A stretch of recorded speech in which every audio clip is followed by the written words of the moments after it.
Sin miedo. Sin miedo. Sin miedo. Con el ex gobernador Alejandro García Padilla y el senador Carmelo Ríos. Comienza ahora. Son las 9:01 de la mañana. Les saluda Ileana Rivera de Liz, aquí en el programa Sin Miedo por Noti1 630. Gracias a todos por su sintonía. Y ya aquí en el estudio está el gobernador Alejandro García Padilla y también el portavoz del Senado, el expresidente también del Senado, Tomás Rivera Chats. Buenos días. Buenos días, Ileana. Buenos días a ti, al país que nos escucha, y agradecido la sintonía de cada uno y cada una. Y por supuesto, Carmelo, yo leí los periódicos esta mañana y no vi nada que no hubiéramos discutido ya. O sea que estoy preocupado porque Carmelo sacó la artillería y la mandó para acá, tú sabes. ¿No? Buenos días, Ileana. Buenos días, Alejandro. Buenos días a todos los amigos y amigas que laboran aquí en Noti1. A la audiencia que sigue todos los programas de la estación, pues también un saludo muy afectuoso. Le agradezco a ustedes la oportunidad de poder compartir. Qué bueno, gracias por estar aquí. Bueno, hay varios asuntos que están en discusión y otros que de nuevo tienen molestos a la gente. El llamado y la advertencia que están haciendo en la Autoridad de Energía Eléctrica de que van a continuar los apagones selectivos y que sería por este fin de semana cuando se anuncie esta ola de calor, la densa bruma. Y yo recuerdo, senador Tomás Rivera Chats, que usted había hecho como que una advertencia a Luma y a la Autoridad de Energía Eléctrica que ya basta de las excusas. ¿Esto todavía a usted le parece que son excusas o entiende que están realmente trabajando como había dicho Josué Colón? Bueno, si ellos están calendarizando mantenimiento y reparación con el objetivo de que en el futuro no tengamos apagones sorpresivos ni problemas de voltaje ni ninguno otro, pues lo sabremos cuando formalmente le expresen al pueblo de Puerto Rico de qué se trata estas expresiones generales que han hecho. Todo el mundo en Puerto Rico sabe que el sistema eléctrico está lastimado, que no tenemos, ¿verdad?, un sistema realmente robusto, como habían dicho en un momento robusto, dado. como alguna gente dice, y como mi amigo Quique Cruz señala cada rato. Sí, de lo que se trata es de un plan diseñado adecuadamente para dar mantenimiento y reconstruir la red, pues entonces ya veremos cuando lo anuncien. Pero excusas no hacen falta. Me pareció escuchar a Josué Colón decir que hay unos generadores que costaron 60 millones de dólares y que no cumplen, ¿verdad? Que no cumplen con unas supuestas regulaciones federales y que las tienen allá, no las han autorizado. Voy a verificar, ¿verdad?, con él directamente el detalle, porque me sorprende, ¿verdad? Y hay algo que no me parece, ¿verdad?, correcto, de que se haya invertido una cantidad tan grande. Cuando el gobierno o alguna corporación del gobierno trata de comprar o sale a comprar alguna mercancía, algún equipo, tiene que cumplir con unas especificaciones. Entonces, luego de que lo comprara, que surgiera esto, pues no sé, me parece que ya hay un dato que no tenemos. Y yo quisiera, pues, preguntárselo a él directamente. Si son por fondos federales, presumiría que tiene, como usted menciona, unas exigencia disposiciones mayores, claro, para poder cumplir con ese tipo de generador. Claro que sí, estimo yo que sí. Así que yo pues traté de conseguirlo antes de llegar al programa, precisamente porque sabía que iba a ser tema de discusión aquí, pero no lo conseguí, pero lo llamaré, porque siempre que lo llamo, pues Josué siempre con mucho gusto nos atiende. Pero hay algo que no me parece que está toda la información clara, correcto. Bueno, como decía ayer al final del programa, me comentaba un buen amigo que antes en Puerto Rico la luz se iba con frecuencia. Hace 1 año, 2 años, 3 años, antes de María la luz se iba con frecuencia y ahora en el último año la luz viene de vez en cuando. O sea, la gente pues ya le habían ofrecido que todo iba a cambiar, ¿verdad? ¿Cuál es el problema? Y yo lo dije aquí, lo dije en Telemundo. ¿Cuál es el problema? Que se elevó demasiado la expectativa. Y yo lo decía aquí. Bajen la expectativa. Y decían, recuerdo al gobernador Pierluisi, recuerdo a la gobernadora Vázquez, recuerdo al gobernador Ricardo Rosselló, decir que con la privatización iba a haber un servicio más eficiente y más barato.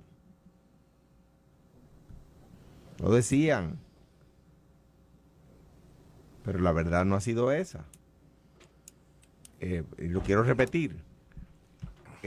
Para mi juicio el problema es que elevaron demasiado la expectativa y yo estaba con Tomás, que está aquí con nosotros hoy en Telemundo, cuando yo lo decía. El problema es que decían el gobernador Rosselló, la gobernadora Vázquez, el gobernador Pierluisi, que con la privatización el sistema iba a ser más eficiente y más barato. Yo decía, cuidado, no levantando la expectativa porque no es tan fácil. La Autoridad de Energía Eléctrica no es como te acuerdo que decía, es un carro viejo. No, un carro viejo te lo lleva el mecánico y lo restaura y lo arregla las piezas que tiene. La autoridad es una cosa compleja, es una empresa de generación de energía compleja. Y hay plantas viejas, hay plantas nuevas, hay plantas viejas con piezas nuevas. Es bien compleja, vale $5,000 millones, debe $9,000 millones, o debía antes de la reestructuración de la deuda. Entonces, venir a decir así como tan fácil, como que si esto es tan fácil, como que si la privatizamos, el servicio va a ser mejor y va a ser más barato, pues no era la realidad y se vendió eso. Ahora, pues la gente pues está molesta porque se le dijo eso, ¿verdad? Yo creo que la expectativa fue muy alta. ¿Por qué? Porque ni una nueva administración desde la esfera pública, como era hasta hace poco, ni una nueva administración desde la esfera privada puede resolver un problema así de rápido, número uno. Y número dos, el precio de la energía, muy poco de ello lo controla la autoridad. Por lo tanto, ofrecer que el precio iba a bajar, pues era irreal, ¿verdad? Por eso lo decíamos. Hoy pues se dan con la realidad de que arreglar la autoridad no es tan fácil, de que no era tan sencillo como privatizarla y que el problema no es que fuera pública. El problema no estaba ahí. Y se trató de aplicar la solución a donde no era el problema. Muy bien lo puede hacer, lo puede mejorar la empresa pública o muy bien lo puede mejorar la empresa privada, ¿verdad? ¿Por qué? Porque el problema no era ese. Creo que hay que darle tiempo a los privatizadores, ya que se cogió ese camino. ¿Ves? Josué Colón, y me gusta decirlo, él sabe que yo lo digo y nos reímos de esto ambos. El nuevo Josué Colón, que es mucho mejor director que el viejo Josué Colón, que una vez fue director. Está haciendo un trabajo de comunicación, un trabajo de administración muy superior. O sea, al que proyecta por lo menos Luma, ¿verdad? Desde la esfera que cada uno tiene, que no son las mismas. El país está a la expectativa de que aquello que se le prometió se le cumpla. Yo creo que el país reconoce en su fuero interno que es muy rápido para pedir que se arreglen todos los problemas, pero también el país reconoce que la fiebre no estaba en la sábana, que el problema no estaba en si era pública o privada. Y en ese sentido, pues me parece que de nuevo lo que la gente dice por ahí, que antes la luz se iba con frecuencia y ahora viene con frecuencia, pues me parece que empieza a... Pero también quienes dicen que cuán peor pudiéramos haber continuado estando en medio de la crisis que tiene la Autoridad de Energía Eléctrica, que llevaba mucho tiempo sin que se repararan y que se siguieran esas mejoras. Y era como que, bueno, pues vamos a darle la oportunidad a ver si en realidad podrían resolver este problema. Bien sencillo. Al puertorriqueño que nos está escuchando, y a nosotros, ¿verdad? Aquí como puertorriqueños que residimos en esta isla, no nos preocupa o no nos, ¿verdad?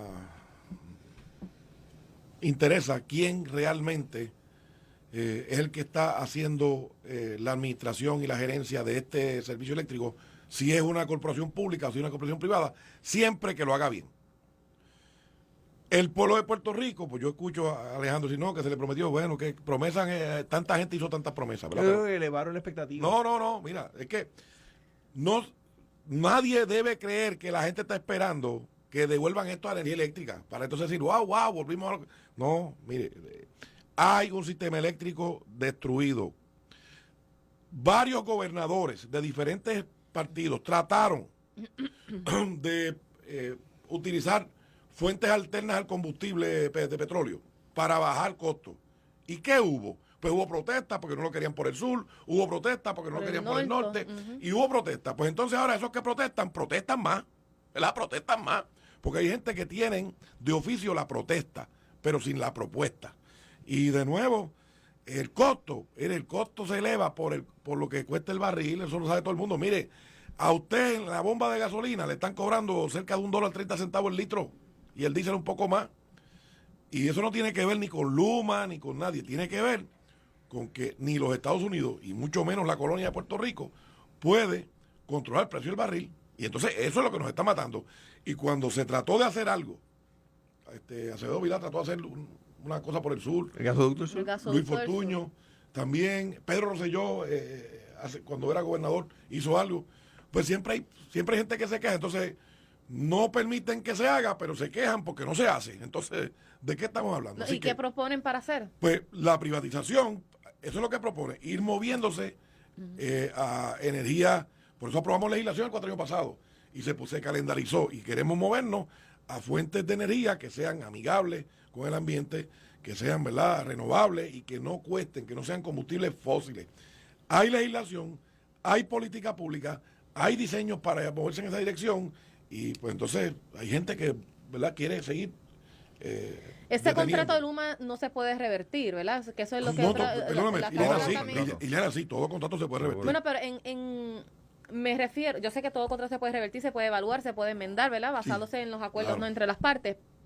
Pero me refiero a este tipo de contratación de manejar una infraestructura tan grande. ¿Qué conllevaría eso? Que la gente diga, mira, ya, vuelen el contrato de Luma entonces. Incumplimiento, que hayan incumplido alguna disposición contractual. Pero ¿y entonces quién va a querer la autoridad?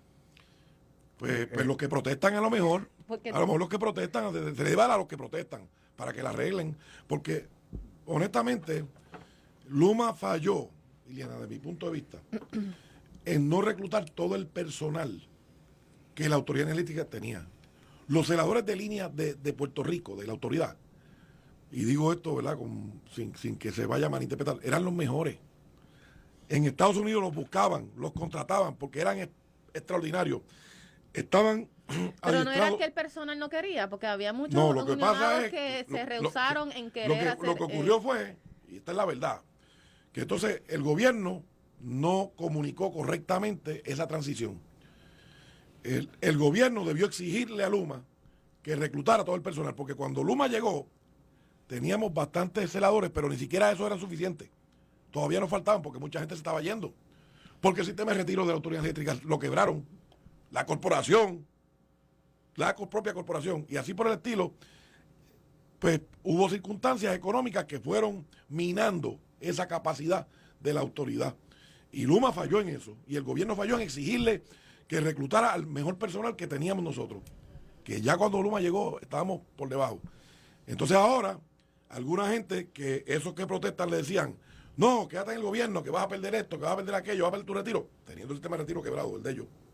Entonces le dicen ahora, bueno, mira a ver si te pueden devolver de la agencia a la autoridad. O mira a ver si te vas para Luma. Si te pueden reconsiderar. O si te puedes ir para Luma. Yo conozco decenas de casos. Y, sí, no, yo también. Y te digo, los trabajadores, que no querían y los, los gerenciales y los unionados de la autoridad, era personal altamente, o es personal altamente capacitado y comprometido. Conocían el sistema como sus manos. Entonces la arrogancia de Luma y la falta de exigencia del gobierno provocó esto. Y se podía hacer cuando la negociación del alquiler del aeropuerto lo inicia Luis Fortuño.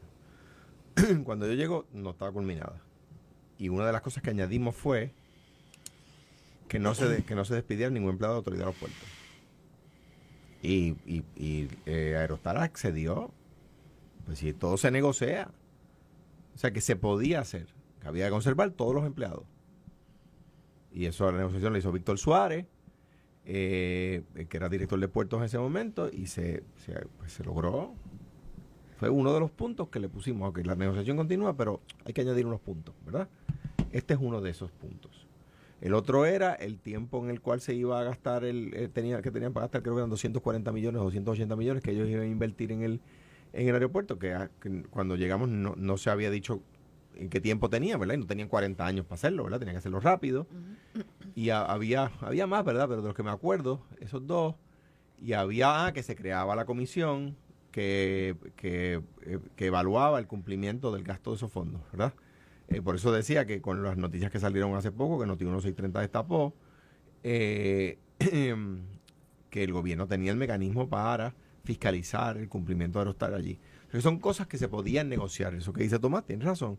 O sea, el gobierno podía negociar, el gobierno podía decirle a Luma, te tienes que quedar con los empleados. Pero además de negociar, exigir, claro, presionar. O sea, claro. Iliana, porque el contrato dice lo que dice, pero hay que decirle a ellos, cumplan. O sea, no tan solo es negociar, como dice Alejandro. Sí, estar pendiente de que esas letras se hagan cumplir. Que cumplan, claro. Bueno, ya estaremos al pendiente de... Mira, Eliana, me llamaron, ¿verdad? Ajá. Sobre la cosa esta de los 60 millones de dólares. millones. Las máquinas sí fueron certificadas como que eran aptas por EPA. El problema fue que había que crearle un sistema de limpieza para que pudiera entrar por más horas. No lo hicieron, ¿verdad? No cumplieron con esa parte para limpiarlas y me imagino que refrescarlas. Y EPA los castigó por eso. Eso fue lo que pasó. O sea, que no fue que las máquinas que compraron no sirven. No. Pues se explicó mal. Lo entendieron mal. Hay que lo que ocurre es que EPA la certificó, pero tú la tienes que utilizar siguiendo unos controles, y esos controles del sistema de agua para limpieza o refrescarla, pues por alguna razón no cumplieron con eso, y EPA lo castigó. Bueno, pues entonces habría que ver si eso se puede... Claro que se puede. Solucionar, Claro para que entonces se le dé continuidad a esas plantas. Yo creo que se puede solucionar. 60 millones de dólares para una... Porque la EPA debe tener esas disposiciones para que mejora o restablece para que esas plantas estén en servicio. Y hablando de negociar y no de que exigir, se dejen ahí tirar, tú puedes negociar eso con EPA. Seguro. Y decirle que hagan lo que tienen que hacer nosotros. Seguro. Bueno, hay que ver si EPA también está tan al pendiente. Ay, se me cae el micrófono. Aparentemente sí. Sí, definitivamente sí. Bueno, hay otra situación, y hoy sale información nueva relacionada para lo que ayer discutimos gran parte aquí, de la supuesta salida del subsecretario del departamento.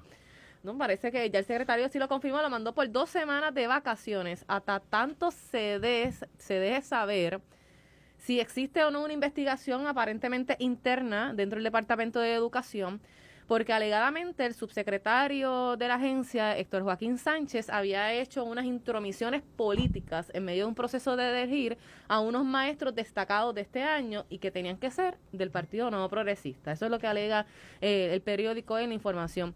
Y a base de eso que se le pregunta ayer al secretario, Eliezer Ramos, y él menciona, bueno, no puedo negar ni confirmar, pero sí se le dieron 2 semanas de vacaciones, hasta tanto nos dejen saber si en efecto, o sea, qué culminaría dentro de la agencia sobre esa investigación. Y a ver a dónde mandan entonces Héctor Joaquín Sánchez, y él hasta menciona, sí, él tiene muchos atributos y mucho conocimiento, pero quizás puede irse para allá, para la Comisión Estatal de Elecciones, porque él fue comisionado electoral del Partido Nuevo Progresista. Alterno, sí. Digo, fue con propiedad también. Sí. Mira, como decíamos ayer, una frase de Miguel de Unamuno, como decíamos ayer, no le puedes imponer a un secretario de agencia. A mí me parece una cosa tan sencilla. Yo no, el hecho de que el secretario de una agencia remueve al subsecretario de su puesto de confianza y lo vuelve a su puesto de carrera. Pero en este caso parece que Héctor Joaquín Sánchez estaba haciendo como un clearance dentro de la agencia, buscando a ver cuáles si esos maestros eran si ese es el caso, a... esa es la noticia. Porque el secretario, el subsecretario es de confianza del secretario, punto. Entonces, ni de Fortaleza, ni de ningún lado deben estar nombrándole los subsecretarios a los secretarios. Eso está mal. Eso trae problemas. Y si este fue el caso, si es el caso donde a este señor, a Eliezer Ramos, que es una persona seria, y está demostrándolo, Eliezer Ramos está demostrando que es una persona seria. ¿Ok?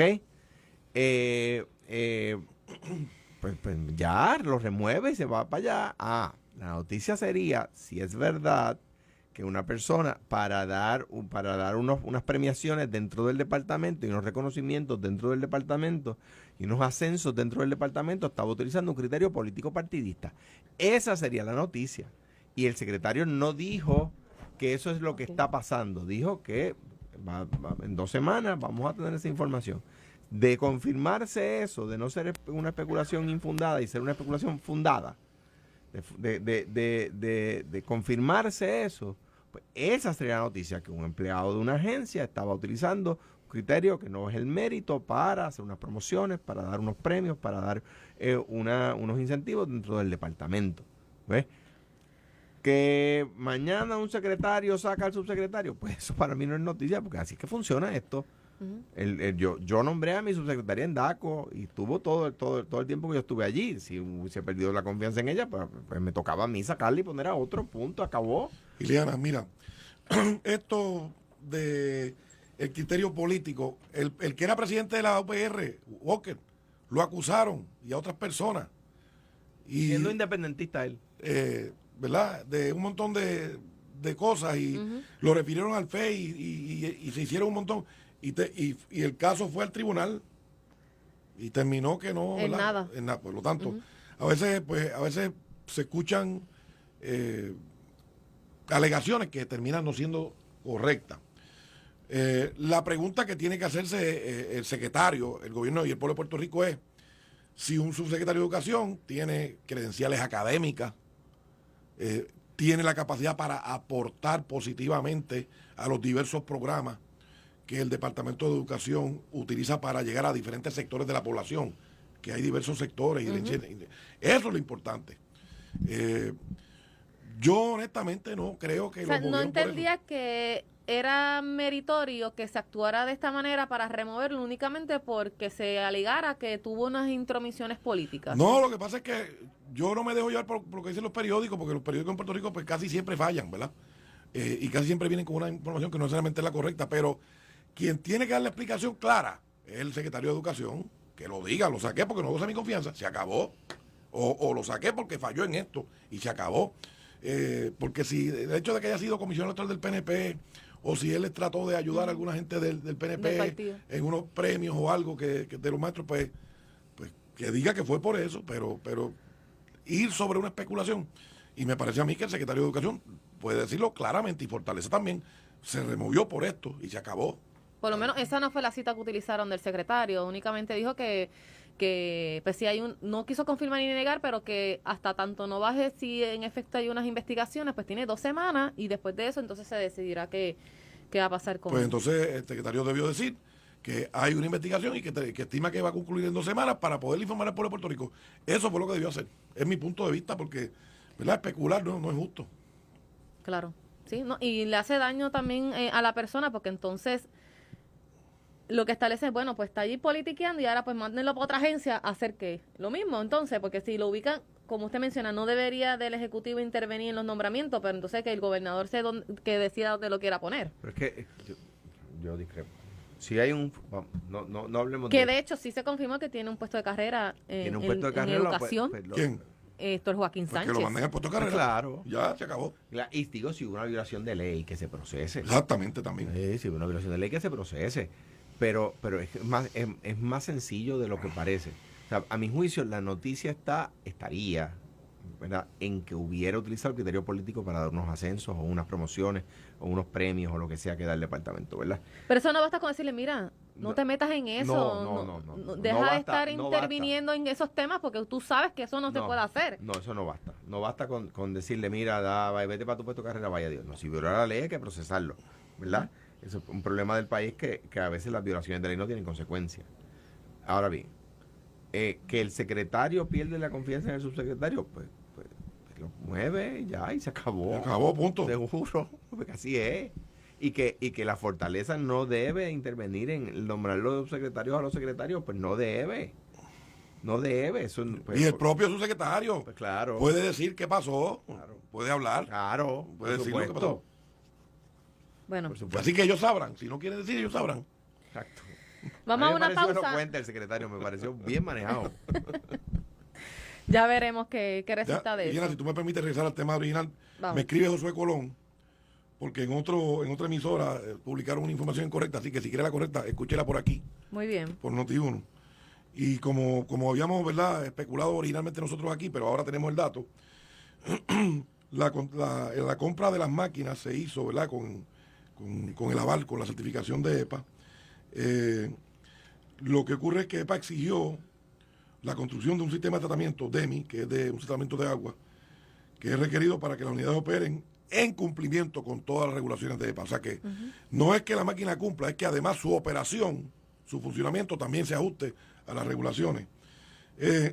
Y están en esa etapa, me escribe Josué Colón, y que están arrestadas, pero tan pronto se realicen las pruebas, que certifiquen que este sistema DEMI está correctamente funcionando, se va a pedir el reembolso a FEMA que sobrepasa los 62 millones. Así que le agradezco a Josué Colón, que como siempre me escribió y me contestó. Así que más adelante él podrá aclararlo. Él puede aclararlo y que llame aquí a nuestro Nosotros intentamos esta mañana tener una entrevista con él, con Normando, pero pues parece que su agenda está un poco complicada, así que vamos a darle seguimiento a ver si entonces mañana también él puede hablar con nosotros. Vamos a una pausa, regresamos aquí en Sin Miedo. En breve regresamos sin miedo, sin miedo. Ya regresamos. Y si te preguntan, dilo sin miedo, por Noti 1630. 9:35 de la mañana, aquí en el programa Sin Miedo, Ileana Rivera de Lis, con el gobernador Alejandro García Padilla y el expresidente del Senado, Tomás Rivera Chats. Bueno, ayer trasciende la información que tuvo consecuencias en Fortaleza y es relacionado a que el panel sobre el fiscal especial independiente inició una investigación asignando así a un fiscal para investigar una querella del 2016 por posibles actos ilegales cometidos por el entonces alcalde de Sidra, Javier Carrasquillo, quien en estos momentos pues era secretario auxiliar de la Gobernación en asuntos municipales en Fortaleza. A consecuencia de esto, pues ayer Carrasquillo pues presentó su renuncia. Presumiría que obviamente por esta asignación del FEI que hicieron ayer. Y esto está vinculado por unas denuncias que hicieron relacionado a un contrato que se le había dado a Oscar Santamaría cuando Carrasquillo era alcalde de Sidra, pero entonces ese acuerdo se disolvió y después le dio y que otro contrato por recogido de basura, que es por las implicaciones no federales que está enfrentando Santamaría, de 14.7 millones de dólares. ¿Por qué, lo que es el cuestionamiento que he escuchado, una querella de 2016 en abril, radicada ante el Departamento de Justicia, en aquel entonces el secretario era César Miranda, al parecer pues fue archivada, no tuvo consecuencias, pero entonces el FEI ahora dice, sí, la voy a investigar. Pues mira, Diana, como muy bien tú señalas, esta Génesis, como tú bien señalas, Diana, esto viene de cuando César Miranda era secretario de Justicia, que le llega una querella y tiene que, pues, definitivamente investigar y proceder. Se archivan los cargos, ¿verdad? Se archivaron los casos. No halló el Departamento de Justicia, y no el secretario, los fiscales que estuvieran a cargo, los que fueran. La División de Integridad Pública. Correcto, es la que que entiendo que los fiscales que estuvieron manejando ese caso hoy día son jueces. Pero en aquel momento, pues por la razón que fuera, no encontraron evidencia que pudiera ir contra el alcalde, digamos. Y archivaron. Ética y el Contralor de Puerto Rico de igual manera procedieron, como el Departamento de Justicia.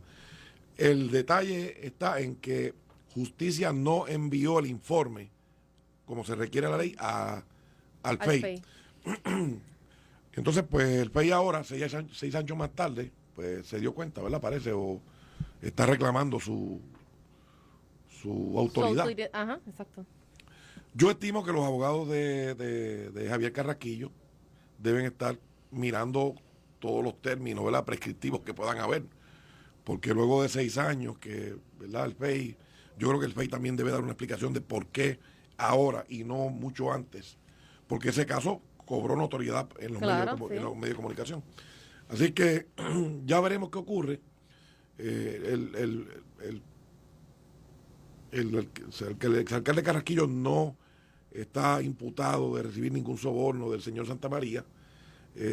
Eran otras las consideraciones de cómo se otorgó el contrato. Pero, de nuevo, el secretario de Justicia entonces y los fiscales de entonces archivaron los cargos. Así que ya veremos qué pasa con el FEI. Sí, lo que estaría alegando en la oficina del panel es que, aunque Justicia no encuentre delito alguno, como quiera tiene que hacer una recomendación de no FEI entonces, sí, contra este ejecutivo municipal o con cualquier funcionario que investiguen, que eso es lo que entonces podría estar alegando el FEI, de que es que nunca nos mandaron eso para acá. Por eso, pero entonces, ¿por qué se enteraron ahora, 6 años más tarde?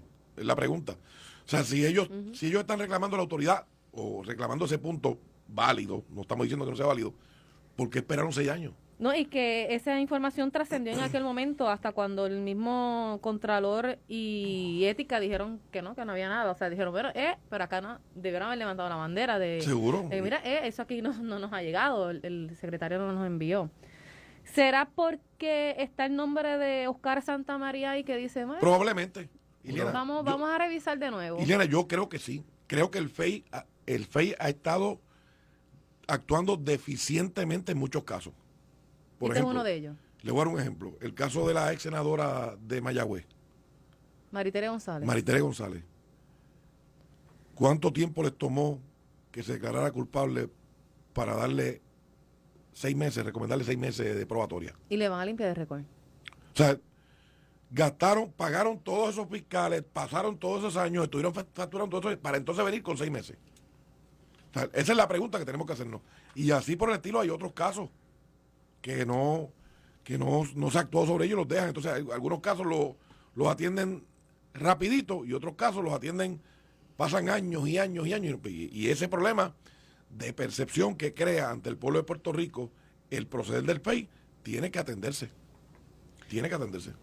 Mira, dos cosas. Y comentábamos ayer en Telemundo, Tomás y yo. Pues surge evidencia nueva. Pues al FEI le llegó evidencia distinta a la que tenía justicia en aquel momento. La pelea entre justicia y el FEI, de si justicia está obligado a referir los casos o no, viene de tiempos, de décadas. Yo recuerdo estar en el Senado cuando se le imputa un caso a un senador. El secretario de Justicia decide, en aquel momento era primero Luis Fortuño, una persona a quien conozco y se me escapa el nombre, esas cosas pasan, ¿verdad? Quizás porque ya tengo 50 años. Y dijo que no lo iba a referir, el FEI dijo que lo tenía que referir, que no era su opción, ¿verdad? Bien. O sea que esa pelea entre justicia y el FEI siempre ha estado.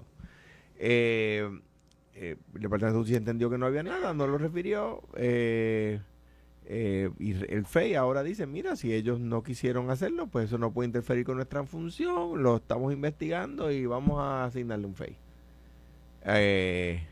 un fiscal especial independiente.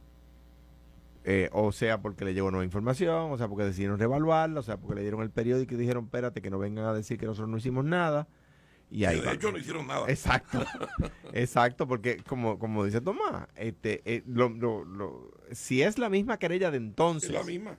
Pues entonces, porque les demoró 6 años, ¿verdad? Y voy a terminar por donde mismo terminó Tomás. Y quiero hacer el recuento. Para 1990-91, el gobernador Hernández Colón crea el panel de fiscal especial independiente, siguiendo un modelo federal para quitar del Departamento de Justicia los casos de perfil político para que no se dijera que estaban politizados. Para un lado o para otro. Para un lado o para otro. Y se crea un panel de ex jueces de buena reputación, que se supone que sean nombrados por más de un gobernador, ¿verdad? Esa era la idea original. Para que evalúen los casos y no sea el Departamento de Justicia que había nombrado el gobernador incumbente en ese momento, ¿verdad? Bien. Y eso era un mecanismo que Washington ideó que el gobierno de Washington ideó para un poco despolitizar la intervención con los funcionarios electos democráticamente, ¿verdad? Bien.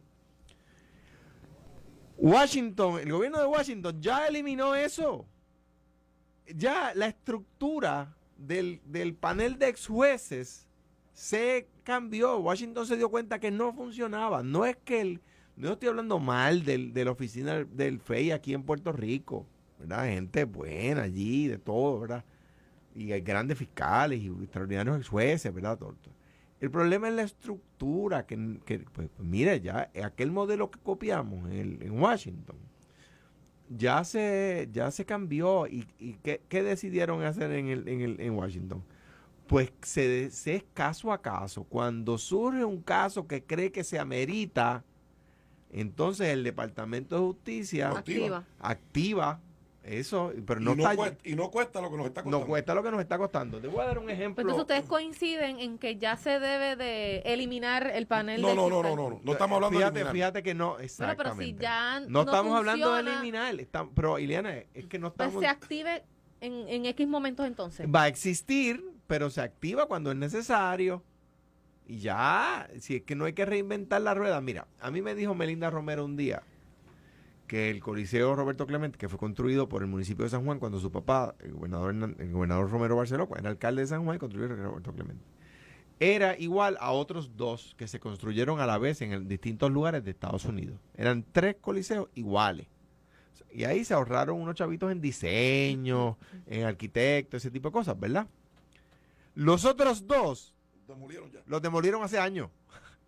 Porque pues ya no se atemperaban a las realidades actuales, las necesidades actuales, edificios enfermos, viejos, que ocupaban demasiado espacio, ¿verdad? Todo ese tipo de cosas, ¿no? Para la cantidad hoy, con los materiales de construcción de hoy, con las técnicas de construcción de hoy, en el mismo espacio tú haces un coliseo que ocupa muchísima más gente y es muchísimo más eficiente, ¿verdad? Pues ya eso, pues, ¿quiere decir que Romero Barceló y ¿cómo se llama? El Coliseo Roberto Clemente estuvo mal hecho cuando se hizo? No, no quiere decir eso. Es que no se atempera a la realidad actual, ¿verdad? A los tiempos actuales. Pues quiere decir que el FEI está mal, es una mala idea. No, o sea, pues mira, ya hay mecanismos más eficientes para atender la misma realidad y menos costoso. Y ante el argumento de las personas que escriben, de los que escuchamos por ahí también en la radio, bueno, sí, total, para lo que sirven, porque si siempre los que terminan acusando por casos de corrupción y otros delitos son las autoridades federales. Pues déjame abundar pues entonces, ¿para qué está no, esa? No, te voy a explicar. Vamos a dejar los otros. Mira, vamos a hacer esto. Mira, yo sugerí que se autorizaran las grabaciones, como hacen los federales, de todo tipo. ¿Se atreverán ya a aprobar algo así? Una enmienda constitucional. Claro, pero hay que consultar al pueblo, ¿verdad? Claro, bueno, el pueblo va a decir que sí, pero... No, porque mira, en el 2012 se consultó para que la fianza no se eliminara, se limitara, para que el criterio no fuera la capacidad económica para garantizar su comparecencia, sino la peligrosidad de ese individuo en la calle. Y el pueblo votó que no. Pero en aquel momento dijeron que fue un castigo, en un voto de castigo. Bueno, pero se castigó. Entonces, ¿quién se castigó? No. Pues entonces, ¿quién se castigó? Bueno, fue lo mismo. Por eso.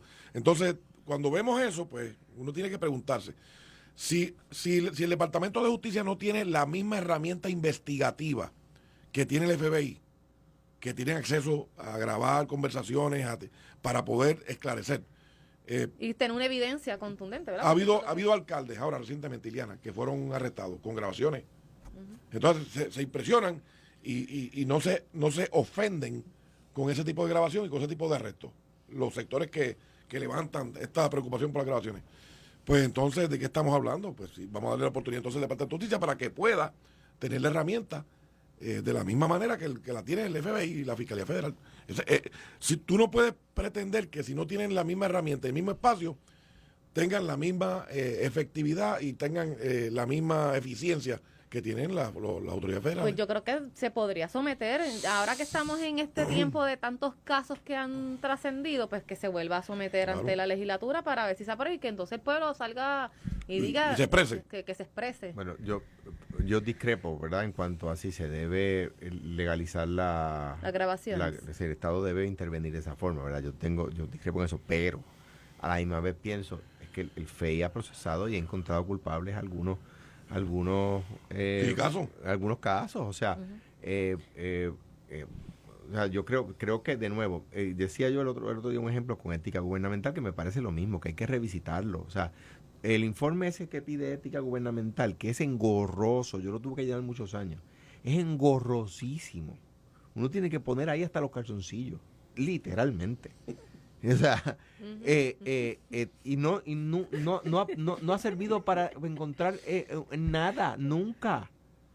Ética acciona después que vienen los federales y accionan, o de repente cogen a un muchachito de que gana part-time 7.25 y le meten, y por un caso de un muchachito que paga que cobra 7.25 la hora, part-time, meten una multa de 20,000 pesos. Pues tú sabes, para eso no es. 8.50. Para eso no es. Sí, pero en aquel momento era 725. Ah, ¿en qué momento? Pero para eso no es ética gubernamental. A eso sí lo encontramos. Al Cano no lo veían en redes, con Rolex y ropa cara. Eso no lo veían.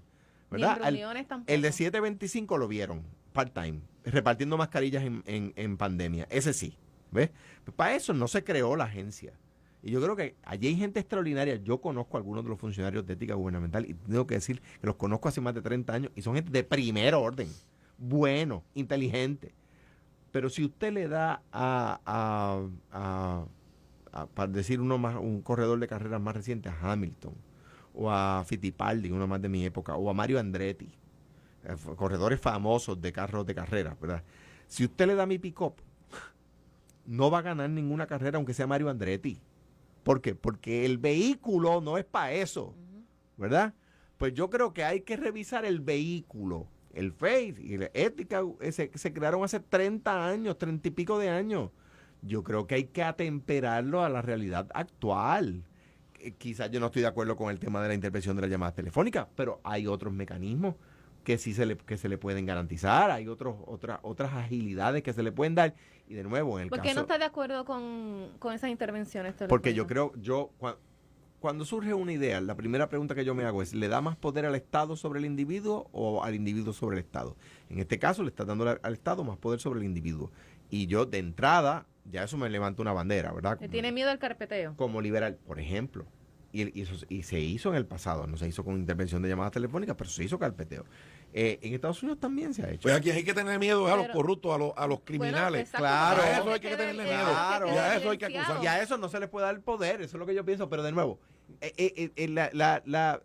ese tema es uno, ¿verdad? Y por lo regular es como la pena de muerte. Por lo regular, la pena de muerte, pues, en la inmensa mayoría de los casos, se le aplica a pobres. Los ricos tienen una mejor defensa y se zafan. Pues yo estoy en contra. Pero de nuevo, es tentador desviarnos por esa marginal. El tema es, la Oficina de Ética Gubernamental, yo creo que, de nuevo, gente buena, bien intencionada. No es de mi partido, pero la conozco hace tantos años. Una Fuste a mí me parece una fiscal buenísima. Es una gran abogada, una persona seria. Yo a veces discrepo de los acercamientos, pero pues ella estoy seguro que discrepa de algunas medidas mías, ¿verdad? Y no por eso nos apreciamos menos. Pero el modelo, el vehículo... Hay que reformarlo. Hay que reformarlo. Bueno, antes de irnos, y como Dígame. no hemos tenido la reacción del senador, Ajá. el junte demoníaco, ¿usted lo ve así? Mira, Iliana. Y eso me refiero a la alianza del yo sé, Partido yo sé. Independentista y el Movimiento Que Victoria fue lo que Ciudadana dijo para los el oyentes. presidente de la Cámara. Mira, Iliana, en la política no hay enemigo pequeño. Estamos todos de acuerdo en que no puede subestimarse a ningún adversario, a ninguno. Y eso nosotros lo tenemos claro. Ese junte ya se dio. O sea, aquí ya esas fuerzas han estado aliándose. Y no han logrado sus objetivos, no lo han logrado. Y de la misma manera en que yo digo que tú no puedes subestimar a ningún adversario político, yo le digo a ellos que no se sobreestimen, ¿verdad? Creo que se están sobreestimando y si ellos quieren convertir la elección del 2024 entre los que creemos en la unión permanente y los socialistas y comunistas izquierdosos, pues make my day. Qué bueno, qué bueno. Formidable que lo hagan. Están ubicándose donde los queremos, para que la gente vea que ellos son los que patrocinan dictaduras como la de Castro y el actual gobierno totalitario que reprime, mientras los independentistas aquí agitan las marchas. Allá la senadora del PIB suscribió un documento para prohibirle a los cubanos que estaban reclamando para que se atendiera su hambre y su necesidad de medicamentos y otras cosas. Ella, eso está prohibido y los arrestaron. Allá eso se puede, pero acá no. Y lo mismo el farsante de Nicaragua. Y lo mismo Maduro. O sea, yo escuché el otro día a un líder, a uno de los que está en Victoria Ciudadana, decir el banco venezolano. Mire, señor, no hay banco venezolano. Maduro los nacionalizó todo. Y están allá. Y no, el banco al que usted se referencia es un banco internacional. Pero, ¿verdad? Sepan crédito. Claro, eso no es un banco de Venezuela. Los bancos de Venezuela se nacionalizaron. Y hoy, en esa dictadura, la gente está pasando hambre y necesidad. Y esos son los que esto patrocinan. Y escucharon aquí, me parece que fue por aquí por 21 cuando el ex senador del PIB justificó que Rusia invadiera Ucrania. Así fue. Esa es la gente del junte. Esa es la gente que se quiere juntar. Júntenselo para cogerlos todos a la vez y salir de ustedes. Bueno, gracias a todos por la sintonía, así que mañana otra vez aquí a las 9 y siga al pendiente de Noti1 que estamos trabajando en el desarrollo de todas las noticias de Puerto Rico. Que tengan todo buen día. Gracias, Eliana, y gracias, Alejandro.